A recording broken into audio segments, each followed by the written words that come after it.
don't think of a pink elephant. Let me guess. That's exactly what you thought of, a pink elephant. Don't eat chocolate for a week? Well, it's pretty likely that during this week, if you do want to not eat chocolate, you'll be thinking of chocolate more often than you usually do. And this is just basic psychology. And you may have experienced the effects while you were on a diet. Well, here is the closely kept secret that the multi-billion-dollar weight loss industry does not want you to know. Diets do not address the real cause of your weight gain, and as a consequence, diets cannot help you maintain a long-lasting weight loss. Diets do not look at the reason why you overeat, emotionally eat, crave for, or even eat certain foods. Even worse, diets can lead to overeating, and this video will provide you with some scientific evidence regarding the diet-induced overeating. In a study published in 2006, some researchers investigated the effect of selective food restriction on food cravings during the restriction period and the effects of selective food restriction on subsequent food intake. Okay, so the people that took part in the study, people that took part in the study were divided into 3 groups. Okay, so let's call them carbohydrate restriction group, protein restriction group, and the no-nutrient restriction group. Okay, so the participants in the carbohydrate restriction group were asked to not eat complex carbohydrates, and that is, for example, bread, grains, potatoes, cakes, cookies, for 3 days. Participants in the protein restriction groups were asked to not eat animal protein, that is meat, poultry, fish and eggs, for 3 days. And the participants in the no-nutrient restriction group were asked to eat as normal for 3 days.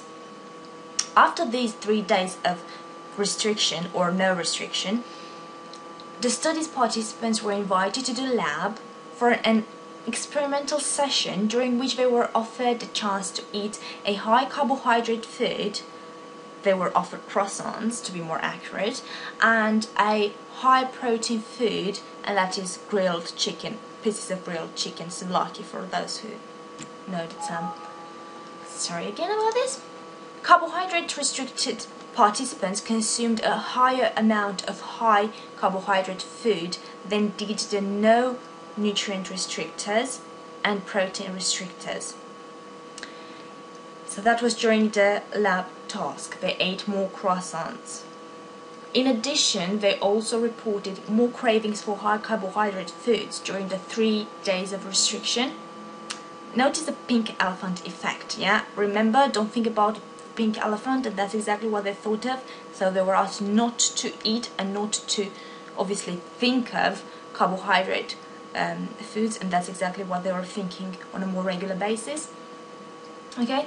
On a similar note, protein restricted participants reported more cravings for high protein foods over the restriction period in comparison to no nutrient restrictors and carbohydrate restrictors. Okay, so again, notice here too the pink elephant effect. Don't think about high protein foods, and that's exactly what they thought of. Don't eat high protein foods, and that's exactly what they were craving for. Yeah. Okay. However, the protein restricted participants did not consume more of the particular high protein food presented to them in the lab. Okay, but overall, this study demonstrated that low carbohydrate diets can lead to overeating, and in particular, pardon me, to be more accurate, overeating of a high carbohydrate food. Yeah.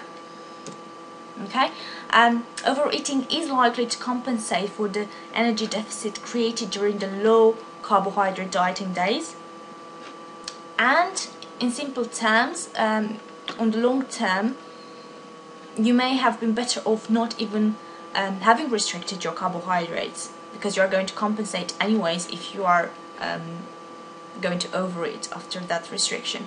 So doing so, like not having restricted your carbohydrates, would have also saved you from experiencing negative effect felt while depriving yourself of the foods you like.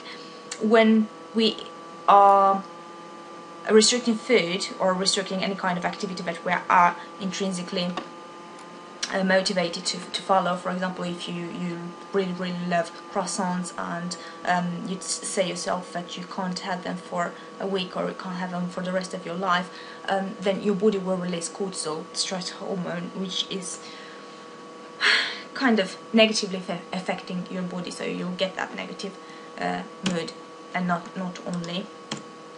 Okay, so these are the references. If you do have any suggestions, or if you know more about the topic, I would really love to hear from you. Thank you very much for watching, and have a fabulous day. Bye.